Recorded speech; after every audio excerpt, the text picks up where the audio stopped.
అటువలే ఎటువలే అడగాలి. ఊరికి నేను అడగండి ఇచ్చేస్తానులా, అటువలే అడగండి. తలుపు కొట్టినా తీయకపోతే అయినా కూడా ఇచ్చే వరకు తలుపు కొట్టాడు కదా, అటువలే అడగండి, అప్పుడు నేను మీకు చేస్తాను. అటువలే. మనం చాలాసార్లు అటువలే అడగము.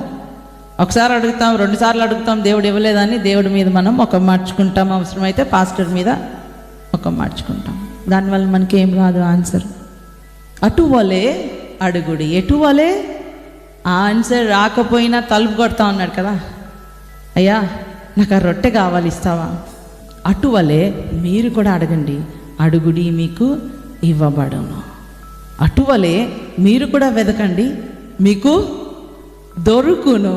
అటువలే మీరు కూడా తట్టండి, ఖచ్చితంగా మీకు తలుపు తెరవబడును. హల్లెలూయా. అటువలే అడుగుదామా అండి అందరం? ఆ స్ట్రాటజీని పెట్టుకుందామా? మీ ఛాలెంజ్ ఏంటో ప్రార్థన గదిలోకి తీసుకురండి. మాట వినని కొడుక ప్రార్థన గదిలోకి తీసుకురండి. సమస్య, come bring it your prayer closet, అక్కడ చెప్పండి.